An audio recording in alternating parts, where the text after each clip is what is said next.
दोस्तों, जैसे जैसे समय बदलता जाता है, बहुत सारी चीजें बदलती हैं और जो चैलेंज हमारे सामने आते हैं, उनके नए नए सॉल्यूशंस भी सामने आते हैं। समय रहते हमें भी उन सॉल्यूशंस को समझना चाहिए। आज के दौर का सबसे बड़ा चैलेंज है डिस्ट्रैक्शन, टाइम को मैनेज ना कर पाना और प्रोडक्टिव ना हो पाना। और इसी चैलेंज को सॉल्व करने के लिए जो नई थ्योरी, जो नया कॉन्सेप्ट आज हम डिस्कस करने वाले हैं, वो है माइंड मैनेजमेंट का, ना कि टाइम मैनेजमेंट का। आज की बुक समरी है mind management not time management, productivity when creativity matters, जिसे लिखा है डेविड कैडवी ने। डेविड कैडवी भी एक राइटर और एक पॉडकास्टर हैं। वो लोगों को अपने क्रिएटिव काम में प्रोडक्टिव बनने में मदद करते हैं। उनकी बुक्स की 1 मिलियन से ज्यादा कॉपीज बिक चुकी हैं। डेविड टेडएक्स, दी पोस्ट और ऑब्जर्वर में भी आ चुके हैं।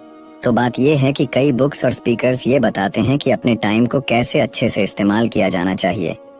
वो आपसे ये करो या वो करो करने के लिए कहते हैं, लेकिन सच्चाई तो ये है कि चीज़ों को पूरा करने का टाइम मैनेजमेंट से कोई ताल्लुक ही नहीं है। ये सिर्फ इस बात पर डिपेंड करता है कि आप अपने माइंड को कैसे मैनेज करते हैं। ये समरी माइंड मैनेजमेंट को पाने के लिए आपको कुछ सिंपल और पावरफुल टेक्निक सिखाने वाली है। तो आइए बिना देर किए शुरू करते हैं आज की book summary mind management not time management, productivity when creativity matters by David Kadavy. आप इसे अपने चारों ओर देखते हैं। रोज लोग पैसा कमाने की भागदौड़ में लगे रहते हैं, इसीलिए आपको हर एक सेकंड को सही जगह पर इस्तेमाल करना चाहिए।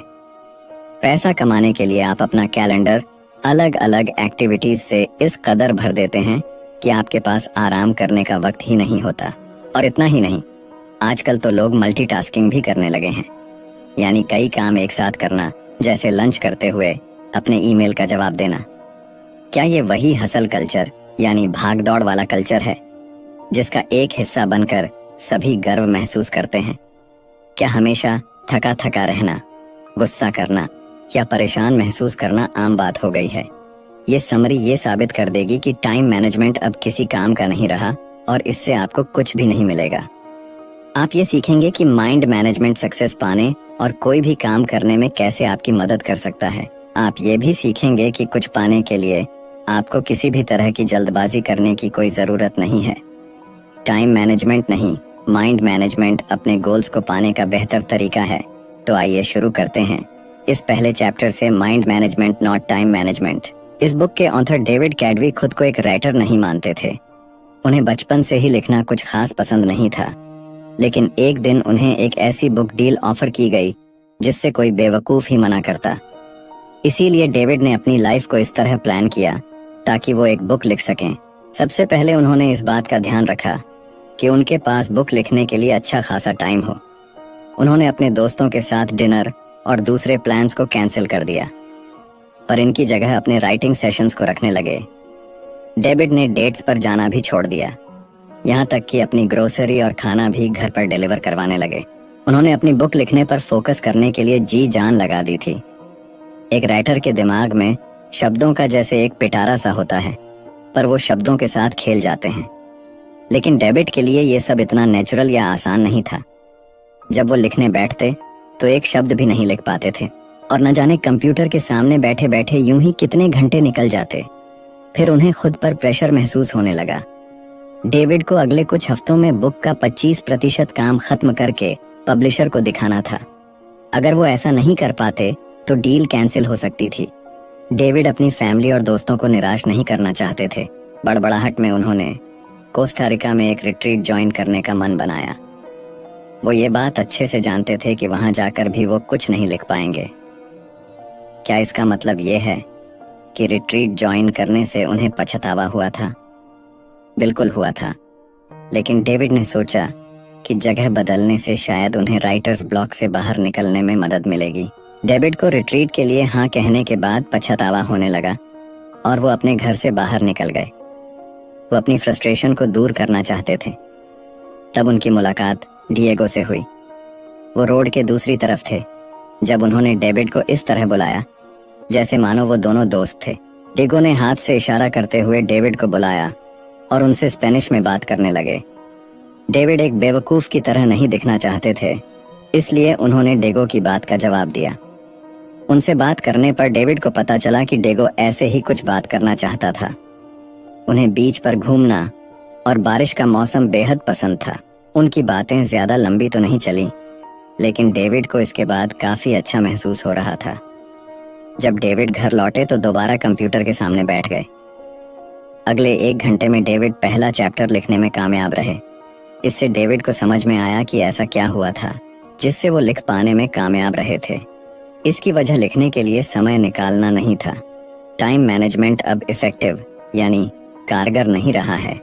आपको टाइम की नहीं बल्कि लिखने के लिए सही मेंटल स्टेट में होने की जरूरत है। इसे ही डेविड माइंड मैनेजमेंट कहते हैं। माइंड मैनेजमेंट का मतलब है अपनी क्रिएटिव एनर्जी को प्रायोरिटी देना, लेकिन ये आपका वक्त भी जाया कर सकता है। आपने कभी अपनी लंबी टू डू लिस्ट को देखकर जीरो मोटिवेशन महसूस किया है? ऐसा हम सभी के साथ होता है। फिर भी माइंड मैनेजमेंट से आप इस मुश्किल से निकल सकते हैं। माइंड मैनेजमेंट का मतलब है किसी काम या प्रॉब्लम को अलग नजरिए से देखना। टाइम मैनेजमेंट में आप खुद से ये पूछते हैं कि अभी मैं क्या कर सकता हूँ। ज्यादातर समय इस सवाल की वजह से आप टाल मटोल करने लगते हैं। आप ये जानते हैं कि आपको कुछ करने के लिए आपके पास फोकस और मोटिवेशन नहीं होता है। दूसरी तरफ माइंड मैनेजमेंट में आप खुद से पूछते हैं कि अभी मैं कौन सा काम करने के मूड में हूँ, पर मुझे ऐसा क्या करना चाहिए जो मेरे मूड के साथ फिट हो सके। अपने काम को पूरा करने का सबसे अच्छा तरीका है कि आपका मेंटल स्टेट और वो काम दोनों एक दूसरे के साथ मैच करना चाहिए। इससे एनर्जी और वक्त जैसे रिसोर्सेज वेस्ट नहीं होते। नेक्स्ट चैप्टर है क्रिएटिव स्वीट स्पॉट। क्रिएटिव होना कोई ऐसी चीज नहीं है जो आसानी से आपके अंदर आ जाती है। ये कोई ग्रोसरी नहीं है जिसे आप खरीद कर ला सकते हैं। क्रिएटिविटी की प्रोसेस में वक्त लगता है। कोई कहानी सुनाने, गाना लिखने या फिर एक पेंटिंग बनाने के लिए आपका स्टेट ऑफ माइंड सही होना बहुत जरूरी है। डेविड क्रिएटिव मोड में घुसने के लिए 2 तरह की थिंकिंग का इस्तेमाल करते हैं, जो है डाइवर्सन थिंकिंग और कन्वर्शन थिंकिंग। डाइवर्जेंट थिंकिंग तब होती है जब आपके थॉट्स यानी विचार बिखरे हुए होते हैं। इसमें आपका ध्यान कई चीजों पर होता है। जब आप इन अलग अलग थॉट्स को जोड़ देते हैं तो इसे कन्वर्जेंट थिंकिंग कहते हैं। तब राइटिंग का ही एग्जाम्पल ले लीजिए। आप कुछ कहना चाहते हैं, लेकिन उसे कहने के लिए आपके पास कई तरीके हैं। पहला, आप कहना क्या चाहते हैं? क्या आप इसे फॉर्मल तौर पर कहना चाहते हैं या फिर ऐसा कहना चाहते हैं जैसे आप एक दोस्त से बात कर रहे हो? क्या आप इसे कोई नाम नहीं देना चाहते या फिर आप सभी को यह बता देना चाहते हैं कि इसे आपने लिखा है? इसे डाइवर्जेंट थिंकिंग कहते हैं। कन्वर्शन थिंकिंग उसे कहते हैं जब आप अपने ऑप्शंस में से किसी एक को चुनते हैं। जैसे मान लीजिए कि आप अपने पहले प्यार के बारे में लिखना चाहते हैं। आप अपने रीडर्स के लिए अपनी राइटिंग के टोन को एक दोस्त की तरह पेश करना चाहते हैं। आप इसे कोई नाम नहीं देना चाहते क्योंकि आप खुद की पहचान सबके सामने नहीं लाना चाहते। इसीलिए अच्छे क्रिएटिव आइडियाज बनाने के लिए आपको डाइवर्सेंट और कन्वर्शन थिंकिंग दोनों की जरूरत होती है। अपने फाइनल प्रोडक्ट को ब्रिलियंट बनाने के लिए आपको सबसे बेहतरीन आइडियाज की जरूरत है, पर आप इन आइडियाज को कैसे ढूंढेंगे? अपने क्रिएटिव स्पॉट को पहचान कर। आपका क्रिएटिव स्पॉट उस वक्त और उस जगह के बारे में बताता है जिसमें आप अपना बेस्ट क्रिएटिव काम कर पाते हैं। क्रिएटिव काम ऐसी चीज नहीं है जिसे आप किसी गाइड बुक की मदद से कर सकते हैं, जिसमें कोई लॉजिक या कोई मैथमेटिकल फॉर्मूला काम नहीं आता। क्रिएटिव वर्क एक ऐसा अनोखा थॉट प्रोसेस है जिसे हम अक्सर इनसाइट कहते हैं। न्यूरो साइंटिस्ट के मुताबिक इनसाइट अचानक हुए एहसास या नजरिए में हुए बदलाव को कहते हैं। इनसाइट को एक यूरेका मूवमेंट भी मान सकते हैं, जो तब होता है जब कुछ मिलने से आपकी आंखों में खुशी के आंसू आ जाते हैं। क्या आपको कभी अचानक से कोई ब्रिलियंट प्लान आइडिया आया है? उसे ही यूरेका या फिर मिल गया ये मोमेंट कहते हैं। ये तब होता है जब अपने गाने के कुछ मिस शब्द आपको अचानक से मिल जाए या आप अपनी कहानी का एक परफेक्ट प्लॉट ढूंढ निकालते हैं। आप दोबारा कुछ पेंट करना चाहते हैं, लेकिन यह नहीं जानते कि क्या पेंट करें, तो इसके लिए अपने पसंदीदा कार्टून कैरेक्टर को पेंट करने के बारे में अचानक याद आना एक यूरेका मोमेंट होगा। जिनके खास वक्त के दौरान अपने क्रिएटिव स्पॉट को ढूंढना आसान हो सकता है। याद रखिएगा कि ये माइंड मैनेजमेंट के बारे में, टाइम मैनेजमेंट के बारे में नहीं। आपकी एनर्जी हर एक दिन या पूरे दिन एक जैसी नहीं रहती है। जैसे जॉब पर आपकी बहुत सी एनर्जी खर्च हो जाती है, ऐसे ही अपने दोस्तों के साथ सोशलाइज करना या अपनी पेंटिंग या नोबेल पर काम करने जैसे काम भी आपकी बहुत सारी एनर्जी ले लेते हैं। इसीलिए दिन का वो सही वक्त ढूंढ निकालिए जब आपके अंदर सबसे ज्यादा एनर्जी होती है। आपको अपने सिस्टम यानी अपने स्लीप साइकिल से भी तालमेल बनाकर रखना होगा। ये सिस्टम आपको दिन में जगे रहने में मदद करता है। इसे ऊपर जाती हुई एक लाइन की तरह सोचिए। जितना ज्यादा आप जागे रहेंगे उतने ज्यादा आप अलर्ट रहेंगे, लेकिन जागे रहने के साथ साथ अलर्ट रहने को आपका स्लीप डट सिस्टम रोक देता है। दूसरे शब्दों में कहें, अगर आप एक रात अच्छे से नहीं सोएंगे तो आपका स्लीप डेट बहुत ज्यादा हो जाता है। अपने स्लीप डेट को नीचे जाती हुई एक लाइन की तरह सोचिए, क्योंकि ये आपके एनर्जी को कम करता है। आपके सिस्टम और स्लीप डेट दोनों की लाइन दोपहर के शुरुआती वक्त लगभग 2:30 बजे मिलती है। इसी वजह से आप इस वक्त सुस्त और थका हुआ महसूस करते हैं। अपनी बॉडी क्लॉक को समझने से आपको अपने काम पर आसानी से फोकस करने में मदद मिलती है। बहुत से लोग सुबह सुबह बहुत फोकस्ड होकर काम करते हैं, जैसे बेस्ट वायलिन प्लेयर अपने दिन की शुरुआती 2-4 घंटे मन लगाकर प्रैक्टिस करते हैं। मशहूर राइटर वर्जीनिया वुल्फ और साइकोलॉजिस्ट BFP ऐसा ही करते हैं। ऐसा इसलिए क्योंकि सुबह का वक्त वो समय होता है जब लोग पूरी तरह से जगे हुए और सबसे ज्यादा अलर्ट रहते हैं। अपने क्रिएटिव स्पॉट को हासिल करने के लिए डेविड ने एक और तरीका बताया है। इसे वो फर्स्ट आवर रूल कहते हैं, जो अपने काम को पूरा करने में उन्हें डिसिप्लिन रहने में मदद करता है। जब आप अपने दिन का सबसे पहला घंटा अपने प्रोजेक्ट पर लगाते हैं तो उसे फर्स्ट आवर रूल कहते हैं। और ये कोई ऐसा वैसा प्रोजेक्ट नहीं होना चाहिए, बल्कि आपका सबसे इम्पोर्टेंट प्रोजेक्ट होना चाहिए। ऐसा करने से आप उस प्रोजेक्ट को जल्दी पूरा कर पाएंगे। इसे सुनकर ऐसा लग रहा होगा ना कि क्या आप ऐसा सच में मुमकिन है? तो जवाब है जी हाँ, बिल्कुल मुमकिन है। अपने दिन की शुरुआत अपने सबसे इम्पोर्टेंट काम से कीजिए, यानी एक ऐसे काम से जो आपको करना ही है। ऐसा करने से इसे पूरा करने के लिए आपके आलसी होने के चांसेस काफी कम हो जाते हैं। ऐसा करना उस काम में आने वाली रुकावटों को भी रोकता है। इस इम्पोर्टेंट लर्निंग को लेने के बाद बढ़ते हैं नेक्स्ट चैप्टर की ओर, द 4 स्टेजेस ऑफ क्रिएटिविटी। जब आप असल में राइटिंग और पेंटिंग नहीं कर रहे हैं, तब भी आप राइटिंग और पेंटिंग कर सकते हैं। क्रिएटिविटी का प्रोसेस सिर्फ राइटिंग और पेंटिंग के बारे में नहीं है। इसे सोशल साइकोलॉजिस्ट ग्राम बोलर कंट्रोल के 4 स्टेज या क्रिएटिविटी के 4 स्टेज कहते हैं। पहला स्टेज है प्रिपरेशन, यानी कि तैयारी करना। ये तब होता है जब आप अपने प्रोजेक्ट के बारे में सब कुछ सोचते हैं। आपकी स्टोरी में कौन सी कैरेक्टर होंगे, आपका गाना कितना लंबा होगा, पेंटिंग बनाने के लिए आप किस चीज का इस्तेमाल करेंगे। ये ब्रेनस्टॉर्मिंग यानी दिमाग चलाने वाला स्टेज है। इसमें आपके पास अपने प्रोजेक्ट की इतनी इंफॉर्मेशन होती है कि आप एक चलते फिरते इंसाइक्लोपीडिया की तरह हो जाते हैं। डेविड ने भी अपनी बुक पर इसी तरह काम करना शुरू किया था। ऐसा भी वक्त हुआ जब वो अपने लिविंग रूम में बैठकर इंफॉर्मेशन के ऐसे सोर्सेज को खोलकर देखा करते थे। डेविड के चारों ओर बुक्स, न्यूज़पेपर और जर्नल्स बिखरे रहते थे। उनके पास एक व्हाइट बोर्ड भी था, जिस पर वो पॉसिबल टॉपिक्स और चैप्टर लिखते थे। डेविड ने जो रिसर्च की थी वो समय की बर्बादी नहीं थी, ये उन्हें क्रिएटिविटी के अगले स्टेज तक पहुंचने में मदद कर रही थी। दूसरा स्टेज इंक्यूबेशन है। ये ऐसा वक्त होता है जब आप अपने प्रोजेक्ट पर इतना एक्टिव होकर काम नहीं करते हैं। आप शायद किसी और चीज पर काम कर रहे होते हैं या फिर अपने दोस्तों और फैमिली के साथ वक्त बिता रहे होते हैं। हमें बीच बीच में ब्रेक लेने की जरूरत होती है। इसी काम को तुरंत पूरा करने के लिए खुद को मजबूर करना हमेशा काम नहीं करता है। ऐसा करने से आप फ्रस्ट्रेट होने लगेंगे और आपको गुस्सा आ जाएगा। ऐसा होने से आपको अपने क्रिएटिव स्पॉट को ढूंढने में और तीसरे स्टेज पर जाने में मुश्किल होगी। तीसरा स्टेज एलिमिनेशन है। ये यूरेका या आहा मूवमेंट है। तीसरे स्टेज को पूरी तरह नहीं समझाया जा सकता। ऐसा इसलिए क्योंकि ये अचानक से होने वाला और अनप्रेडिक्टेबल होता है। जैसा कि बताया गया है कि अगर आप जरूरी तैयारी नहीं करेंगे तो आप इस स्टेज तक नहीं पहुंच सकते। आपको पहले स्टेज पर बहुत सा वक्त देना होगा। आइए जानते हैं कि पहला स्टेज आपको तीसरे स्टेज पर पहुंचने में कैसे मदद करता है। इसके लिए हम दी बीटल्स के पॉल मैककर्टनी का एग्जाम्पल लेंगे। पॉल ने यस्टरडे नाम का वो यादगार गाना बड़े ही अनोखे तरीके से कंपोज किया था। उन्हें इस गाने की धुन अपने सपने में सुनाई दी थी। जब उनकी आंख खुली तो वो आंधी नींद में उठकर अपने पियानो पर उस धुन को बजाने लगे और इस तरह इतिहास के सबसे महान गानों में से एक गाना बना।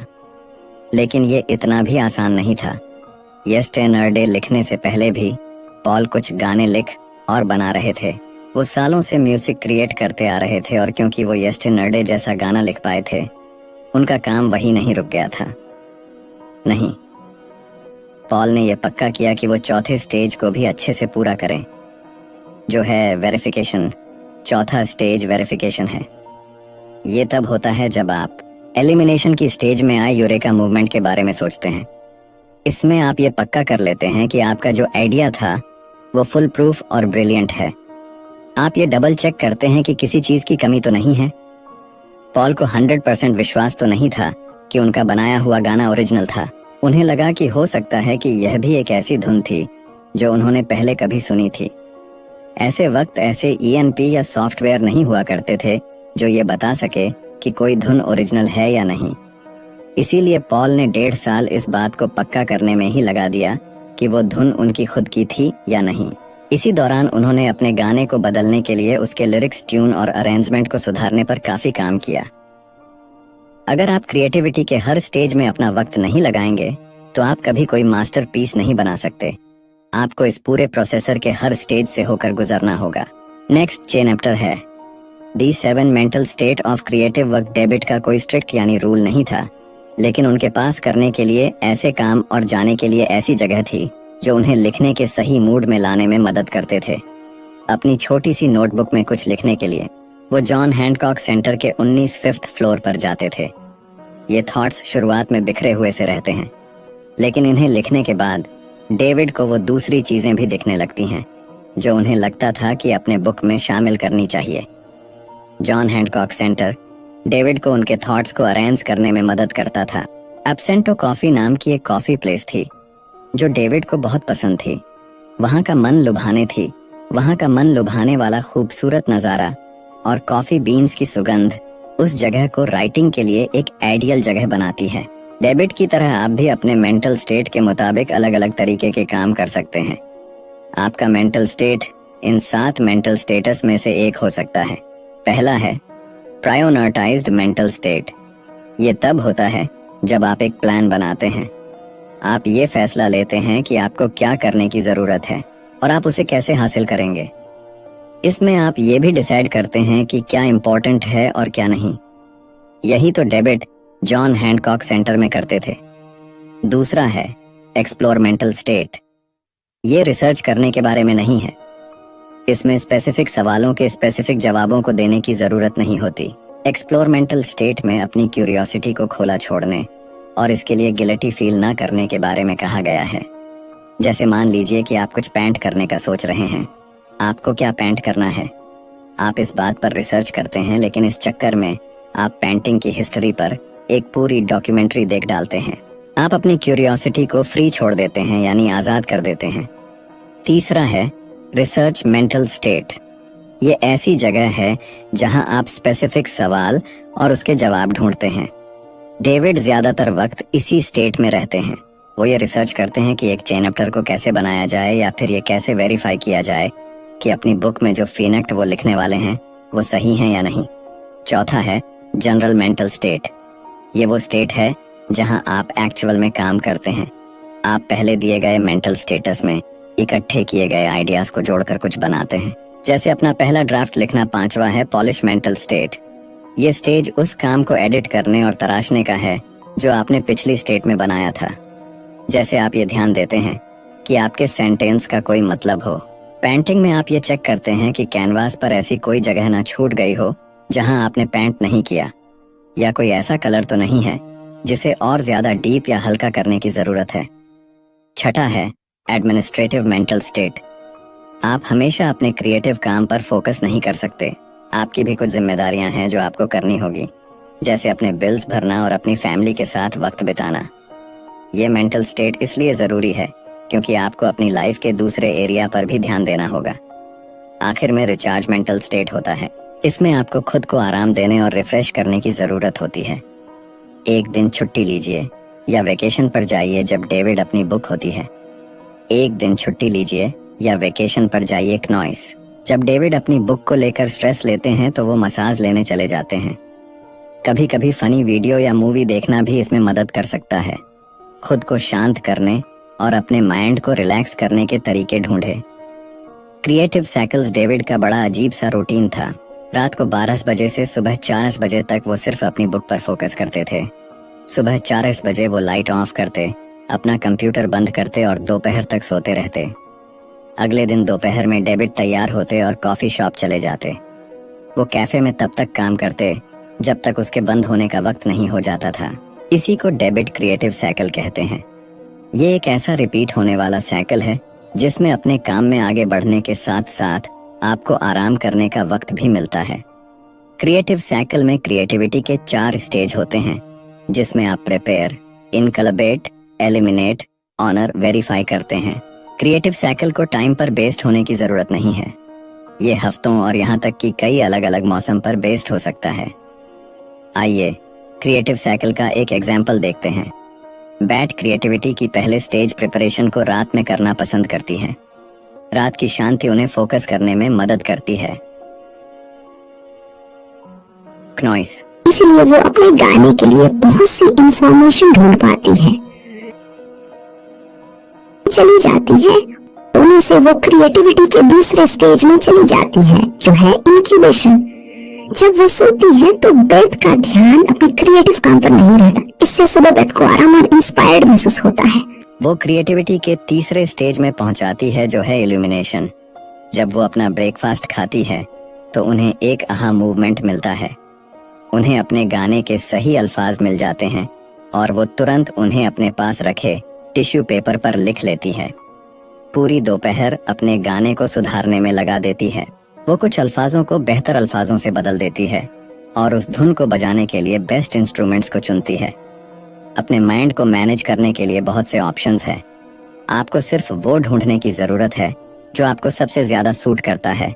नेक्स्ट चैप्टर है क्रिएटिव सिस्टम्स। एक बार डेविड बड़ी मुश्किल में थे। उन्हें अपने पॉडकास्ट के लिए डॉक्टर रॉक के साथ इंटरव्यू करना था। डॉक्टर रॉक डेविड के लिए एक इंस्पिरेशन थे। उन्होंने यूर ब्रेन एट वर्क नाम की एक बुक लिखी थी, जिसकी मदद से डेविड ये समझ पाए थे कि क्रिएटिव वर्क में माइंड कैसे काम करता है। डेविड डॉक्टर रॉक को अपना आइडियल मानते थे, लेकिन जिस दिन डेविड को डॉक्टर रॉक से बात करनी थी, उन्हें कई मुश्किलों का सामना करना पड़ा। पहले जो अपार्टमेंट उन्होंने रेंट पर लिया हुआ था, वहां कंस्ट्रक्शन का काम चल रहा था। पूरे दिन वहां शोर रहता था। एक पॉडकास्ट को रिकॉर्ड करने के लिए इससे खराब हालत नहीं हो सकती थी। दूसरा, डेविड हाल ही में अपनी बुक लिखने के लिए पनामा सिटी में रहने आए थे, पर अपने नए मोहल्ले को इतने अच्छे से नहीं जानते थे, इसलिए उन्हें इस बात का कोई अंदाजा नहीं था कि इंटरव्यू के लिए उन्हें कोई अच्छी दूसरी जगह कहाँ मिल सकती थी। तीसरा, डेविड जानते थे कि इस इंटरव्यू का स्केड्यूल बदलना नामुमकिन होगा, क्योंकि डॉक्टर रॉक जैसे जाने माने लोग हमेशा बिजी रहते हैं। ये जिंदगी में एक बार मिलने वाला सुनहरे मौके जैसा था। ऐसा लग रहा था कि ये साफ है कि क्या होने वाला है। डेविड को पॉडकास्ट कैंसिल करना होगा। उस दिन कुछ भी ठीक नहीं हो रहा था, लेकिन डेविड का क्रिएटिव सिस्टम एक्टिवेट हुआ और उन्होंने डॉक्टर रॉक को एक ईमेल लिखा। न जाने कैसे लेकर अचानक से वो ना उम्मीद महसूस नहीं कर रहे थे। उन्होंने हर उस प्रॉब्लम का उपाय निकाल लिया था जो उनके सामने आ रही थी। आखिर में डेविड डॉक्टर रॉक के साथ रिकॉर्डिंग करने में कामयाब हो गए थे। क्रिएटिव सिस्टम में एक ऐसा रिपीटिंग प्रोसेसर है जो आपको अपने क्रिएटिव काम को करने में मदद करता है। ये आपको जानने में मदद करता है कि अपनी मेंटल एनर्जी को ध्यान में रखते हुए क्या स्टेप्स लेने चाहिए। क्रिएटिव सिस्टम को एक छाती की तरह सोचिए जो आपके क्रिएटिव साइकिल और क्रिएटिविटी के स्टेज को कवर देता है। ये बेसिकली पूरे क्रिएटिव प्रोसेसर की देखरेख करता है। क्रिएटिव सिस्टम को कम से कम क्रिएटिव डोज की जरूरत होती है। ये वो सबसे छोटी चीज है जो आप अपने क्रिएटिव काम को आगे बढ़ाने के लिए कर सकते हैं।